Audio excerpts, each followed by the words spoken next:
Osmolarity, जब आप 0.9% NaCl दोगे, नॉर्मल सलाइन दोगे ना, तो ये आइसोटोनिक फ्लूइड होता है, तो ये प्लाज्मा की ऑस्मोलैरिटी को चेंज नहीं करेगा, लेकिन वॉल्यूम इंक्रीज करेगा, और ये वॉल्यूम इंक्रीज होने की वजह से यूरिन जो है वो डाइल्यूट हो जाएगा, और उसकी वजह से यूरिन की ऑस्मोलैरिटी डिक्रीज होगी।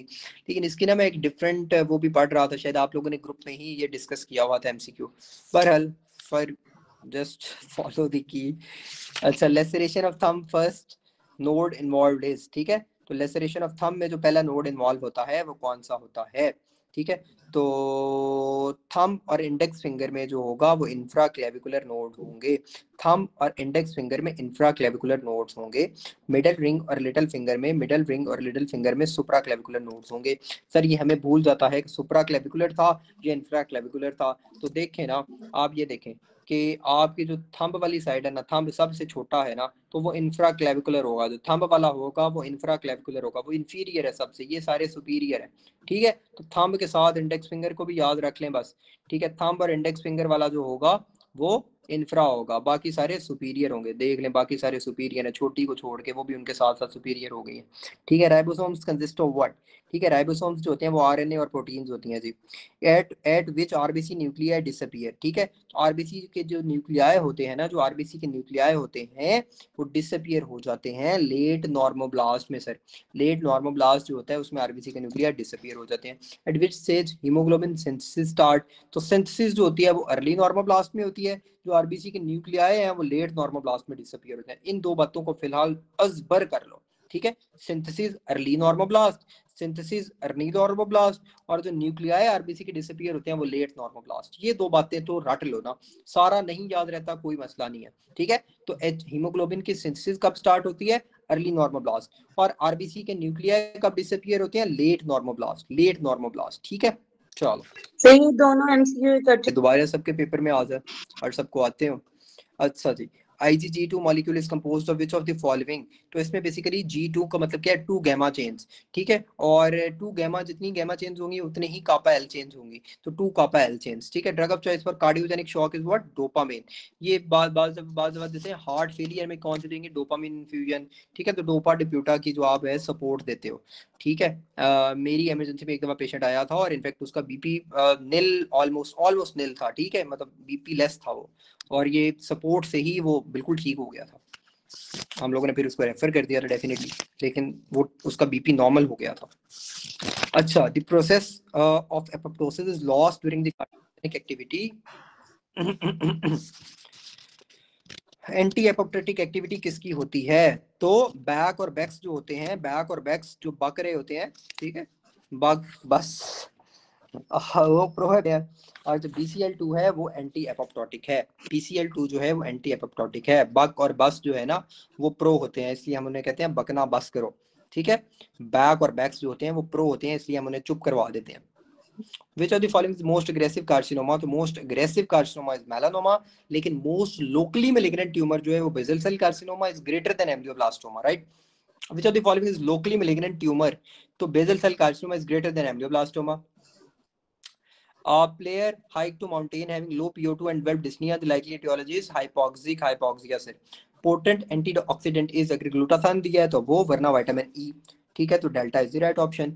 Multiple fractures, is uncle suffer from same condition, blue sclera, ठीक है, तो ऑस्टियोजेनेसिस इम्परफेक्टा, तो इसको हमने बाइट निमोनिक से याद किया था। चलो, उसमें बोन फ्रैक्चर्स और फिर आई से ब्लू स्क्लेरा, और जो होता है ना इसमें ऑस्टियोजेनेसिस इम्परफेक्ट, इसमें हम ट्रीटमेंट के तौर पे वो दे रहे होते हैं बिस्फॉस्फोनेट्स, ठीक है। अच्छा, child presents with bleeding after minor injury is PT14, APTT 60, APTT 60 का मतलब क्या है, प्रोलॉन्ग्ड है APTT। कल हमने याद की थी वैल्यूज बड़े अच्छे तरीके से PT APTT की, ठीक है, तो APTT 60 after lab investigation is factor 8 was 87 and factor 9 was 7, तो जब फैक्टर 8 बहुत ज्यादा है, 87% है, ठीक है, और फैक्टर 9 7% है, तो ये कौन सी डिजीज होगी। आजकल वैसे भी ये क्रिसमस का सीजन चल रहा है, आजकल जो है वो तैयारियां शुरू हो गई हैं उनकी क्रिसमस की, क्रिसमस डिजीज होगी जी, क्रिसमस डिजीज। अच्छा, lymphatic drainage of external nose and which of the following nodes, external nose जो होता है वो सब मैंडिबुलर लिम्फ नोड्स है, ठीक है, और मियासिस ऑफ नोज में लार्वा फ्लाई, ठीक है। Patient as hemophilia, his two sister can not have this studies. Hemophilia A और बी जो होती हैं वो एक्स लिंक्ड रिसेसिव होती हैं, और जो हीमोफीलिया सी है वो ऑटोसोमल रिसेसिव होती है। Girl has bronchial obstruction but alveoli are still aerated by alveolar pores. Product of GFR and plasma concentration of substances, filtration load. Congenital diaphragmatic hernia due to incomplete, नामुकम्मल, congenital diaphragmatic hernia नामुकम्मल pleuroperitoneal membrane की वजह से होता है। Incomplete pleuroperitoneal membrane, incomplete pleuroperitoneal membrane, ठीक है। Don't go for absence, this is pleuroperitoneal membrane incomplete, उसकी वजह से डायफ्रैग्मेटिक हर्निया बनेगा, क्योंकि इनकम्प्लीट थी तो उसकी वजह से वो फिर कंटेंट्स जो है वो मूव किए ना। डिमिनिश जॉर, इसमें मेसेनकेफेलिक न्यूक्लियस ऑफ ट्राइजेमिनल होगा नर्व। उसके बाद आ गया जी energy production, fatty acid tissue transported liver, kidney and muscle as free fatty acids bound to albumin, इस फॉर्म में वो ट्रांसपोर्ट होते हैं जी। अब why after injury to head present with the complaint of decrease appetite and lesion of which nucleus of hypothalamus, तो उसकी apatite decrease हो गई है, एपेटाइट डिक्रीज हो गई है, तो उसमें कौन से हाइपोथैलेमस के न्यूक्लियस में लीन होगा, तो लैटरल मेक्स यू लीन, तो उसकी वजह से डिक्रीज एपिटाइट होती है, तो लैटरल का लीन होगा जी। Anti ageing is by decrease calorie diet. Patient has emphysema, what will be the acid base imbalance present in him, तो rise in plasma PCO two, dead space remain unchanged in, ठीक है। Dead space जो होती है वो pattern of breathing का इस पे कोई इफेक्ट नहीं होता, तो डेड स्पेस जो होती है उसका अनचेंज होती है शैलो ब्रीदिंग में। फिर आ जाता है जी ट्राइएड आ गया, राइनोसाइनोसाइटिस, नेजल पोलिप है, ठीक है। लेमिना प्रोप्रेशिया को फंगस इन्वेड कर रहा है, नॉन सेप्टेट हाइफे है, मेरे ख्याल से ये म्यूकर का एक ही एमसीक्यू आया हुआ है, ठीक है। तो लेमिना पेप्रिशिया को इन्वेड करता है और नॉन सेप्टेट है, ठीक है, तो वो क्या होगा, म्यूकर, ठीक है। और सूडो वाला क्या था, कैंडिडा, और स्पर्जिलस में वो देता है कैविटेटिव लीजन्स देता है, और क्या उसका नाम है, उसने सारे वो दिए होते हैं कि कैविटेटिव लीजन्स हैं, उसमें फंगस बॉल बन रहा होता है, ये सारी स्पर्जिलोसिस में आ रही होती हैं, ठीक है। लेमिना पेप्रिशिया वाला म्यूकर है, लेमिना पेप्रिशिया वाला म्यूकर है, नॉन सेप्टेट हाइफे होता है ये। अच्छा, एपीटीटी प्रोलॉन्ग है जी, और ब्लीडिंग टाइम जो है 14 है, यानी ब्लीडिंग टाइम भी ज्यादा है, तो ये वॉन विलिब्रेंट डिजीज होगा। डिस्क herniation L4 L5 में, तो नर्व रूट कौन सी होगी, L5 कंप्रेस होगी जी। ओपनिंग ऑफ माउथ लैटरल से L, ठीक है, तो डेट इज लैटरल टेरिगॉइड, और मैम आई और हम खड़े हो गए और मुंह बंद कर लिया, ठीक है। Masseter, interior fibres of temporalis और मीडियल टेरिगॉइड, ये बेसिकली क्या करेंगे, मुंह बंद करेंगे, क्लोजर ऑफ द माउथ, और खड़े हो जाते हैं तो elevation of jaw. Left lobe differentiated from right upper lobe by mediobasal, ठीक है। patient is on peritoneal dialysis having potassium 6.1, what should be avoided, ठीक है। तो सोर्सेज ऑफ पोटाशियम बेसिकली मैंने आप लोगों को बताया था, खजूरें, बनाना, टोमेटोज और योगर्ट होते हैं, तो यहाँ पे आपने टोमेटोज को प्रेफर करना है योगर्ट से, ठीक है। तो जो टमाटर होते हैं उनमें सबसे ज्यादा पोटाशियम होता है, तो उसको अवॉइड करना है आपने। Blood supply of right middle lobe of lung is, ठीक है, तो जो right middle lobe of lung है उसकी ब्रोंकियल आर्टरी सप्लाई होती है, bronchial artery, bronchial artery, right middle lobe bronchial artery, bronchus, ठीक है। बैरल शेप चेस्ट जो होती है वो एम्फाइजीमा में होती है। ज़ोलिंगर एलिसन सिंड्रोम जो होता है, विच of the following consistent with the diagnosis, तो ज़ोलिंगर एलिसन सिंड्रोम बेसिकली गैस्ट्रिनोमा होता है, और उसमें HCl की प्रोडक्शन ज्यादा हो रही होती है, उसकी वजह से पेप्टिक अल्सर डिजीज होती है। A known CLD patient present haematemesis resulting from rupture of oesophageal varices, bleeding from which vessel, तो लेफ्ट गैस्ट्रिक वेन में जो ब्लीडिंग वाली चीज होती है ये इसमें सारी। Most sensitive test for screening SLE is, ठीक है, एंटी DSDNA या आना, तो सेंसिटिव क्या थी, आना is a girl who was sensitive, ठीक है। और एंटी DSDNA वो जो आंटियां दो थी, आंटी स्मिथ और आंटी DSDNA, वो थी स्पेसिफिक। अब उनमें भी मैंने आप लोगों को बताया था कि वो जो एम वाली है ना वो मोस्ट स्पेसिफिक है। एम वाली कौन सी थी, स्मिथ, ठीक है, स्मिथ में एम आता है ना, तो वो मोस्ट स्पेसिफिक है जो, और लेकिन anti DSDNA is highly specific, तो always prefer anti DSDNA for specificity, ठीक है। मोस्ट स्पेसिफिक तो स्मिथ है, लेकिन हाईली स्पेसिफिक जो है वो एंटी DSDNA है, तो anti DSDNA is greater then anti Smith, ठीक है। तो ये इसका रेफरेंस जो है वो ये जो MRCP की बुक होती है वो है, ठीक है। अच्छा, Aina is a girl who is very sensitive. Aina is very sensitive, right? Spike and dome appearance or pattern. What is the on EEG? What is the cause? ठीक है, तो petite mole epilepsy, ठीक है, petite mole epilepsy, ठीक है। Remember it with petite mole packages mall में you Doms बने हुए हैं, ठीक है। Spike and dome appearance, petite mole epilepsy, ठीक है। I like to call it petite, but this is, I guess, petite mole epilepsy or something. Drug with short half life and given in infusion is, ठीक है, तो वो dopamine होती है। और अगर वो हार्मोन पूछता तो वो गोनेडोट्रोपिन रिलीजिंग हार्मोन था, ठीक है। Patient presents with subcut bleeding, ठीक है, ecchymosis with coagulation profile CBC normal, तो वो वास्कुलाइटिस होगा। Patient came in a day care, he is anxious, which drug should be given, ठीक है। तो डे केयर में वो आया और एंशियस है, तो स्ट्रेस की कंडीशन है, स्ट्रेस की कोई भी चीज़ हो सकती है जैसे थायरोटॉक्सिकोसिस वगैरह, तो हार्ट रेट बेसिकली उसका ज़्यादा होगा, वो टेंशन में एंजाइटी में है तो उसका हार्ट रेट ज़्यादा होगा, तो उसको कंट्रोल करने के लिए आप प्रोप्रानोलोल दोगे।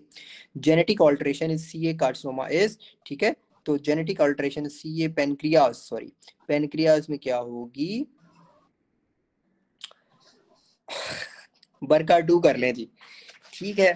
वैसे मैंने इधर मैंने के रास को किया हुआ है, लेकिन आप लोग बरका 2 ही करें। सर KRAS ही है। Mother noticed swelling below hide bone in child first presented when he was 3 years old. Since then it is increasing. It is what? ठीक है, तो मैंने कहा था कि स्वेलिंग बिलो हाइड बोन, ठीक है, और जब वो 3 साल का था, छोटा बच्चा था, फिर वो इंक्रीज हो रही है, और यही स्वेलिंग जो होती है ये मूव्स विद डिग्लूटेशन भी होती है, स्वेलिंग जो थायरोग्लॉसल सिस्ट की, और इसका इन्वेस्टिगेशन होता है अल्ट्रासाउंड नेक, ठीक है। तो ये तीनों एमसीक्यू मैंने थायरोग्लॉसल सिस्ट के आपके साथ डिस्कस कर लिया जो आते हैं। अच्छा, उसके बाद आ गया जी फीवर, बीपी है 80-60 ग्राम, नेगेटिव रॉड्स वर आइडेंटिफाइड, शॉक में चला गया, तो mechanism of shock in UTI क्या होगा, सेप्टिक शॉक, ठीक है। और ये दूसरी तरह से भी आ जाता है कि सेप्टिक शॉक में कौन सा सिस्टम होता है, तो यूरिनरी सिस्टम होता है। Anterior sternocostal surface of heart is found by right ventricle, most common site of atrial myxoma left atrium, ठीक है, left atrium most specific part of the heart, 3 centimetre lateral to umbilicus, ठीक है। Structure damage क्या होगा जी, initially well developed haemorrhagic shock में चला गया तो स्ट्रक्चर डैमेज का हो गया। इंफीरियर वेना के बाद बेड रिडन है तो उसमें प्रोलॉन्ग्ड मोबिलाइजेशन की वजह से जो होता है पैथोलॉजी हुई है, तो वो कॉज क्या होगा लंग्स में, वो बेसिकली होगा जी बेड रिडन में थ्रोम्बो एम्बोलिज्म, ठीक है। नैप ऑफ द नेक में डैमेज किस चीज का होगा, तो मैंने आप लोगों को कहा था कि imagine like this is my face, तो ये जो चीज है ना, ये जो चीज है ये middle cranial fossa, bleed from ear या bruise over ear, battle sign जो है वो मिडल क्रेनियल फोसा, ये इंटीरियर है ना, तो इसमें क्या होगा, ब्लीड फ्रॉम नोज, ठीक है, bleed from eyes, raccoon eyes या पांडा साइन, वो इंटीरियर क्रेनियल फोसा। और ये जो नेक है, नेक फॉर नैप, ठीक है, bleed in nape of neck, वो होगा पोस्टीरियर क्रेनियल फोसा। तो anterior cranial fossa, middle cranial fossa और पोस्टीरियर क्रेनियल फोसा, ठीक है। Anterior cranial fossa, middle cranial fossa, posterior cranial fossa, तो raccoon eyes anterior cranial fossa, battle sign middle cranial fossa, और posterior cranial fossa में nape in the नेक।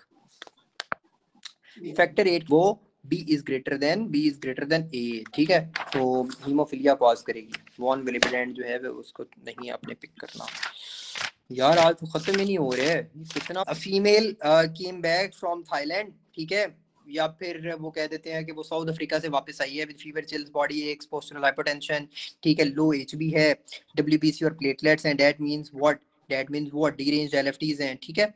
तो that means what that is basically malaria, ठीक है। इसमें जब भी उसने थाईलैंड की हिस्ट्री दी और रिटर्न फ्रॉम साउथ अफ्रीका दिया और उसके बाद उसने उसके आरएफटीज को डिरेंज करती हूँ, बेसिकली मलेरिया की कौन सी फॉर्म आरएफटीज को डिरेंज करती है, black water fever. Black water fever जो होता है वो पी फैल्सीपेरम करवा रहा होता है और उसकी वजह से डिरेंज्ड आरएफटीज आ रहे होते हैं, ठीक है। तो पैनसाइटोपिनिया आ रहा होता है, ठीक है, और स्प्लीनोमेगैली आ रही होती है, this is the typical picture of malaria. अच्छा, उसके बाद PPD skin test done after 40 hours, 15 millimetre erythema notice, reaction occur via, ठीक है, किसके थ्रू रिएक्शन होगा, साइटोकाइंस टू CD4 सेल, ठीक है। When do antibodies from mother in with antibodies form in a mother with RH negative and baby RH positive, तो antepartum बनी होती हैं वो एंटीबॉडीज, ठीक है, और नेक्स्ट वाला जो बच्चा पैदा होता है उसमें वो सारा मसला होता है, ठीक है। उसके बाद antibody complex C1q, GBM splitting, haemoptysis, तो इसमें बेसिकली क्या होगा, एंटीजन एंटीबॉडी कॉम्प्लेक्स, ठीक है, एंटीजन एंटीबॉडी कॉम्प्लेक्स जो है granular deposition of antigen antibody complex, ठीक है, C1q एंड GBM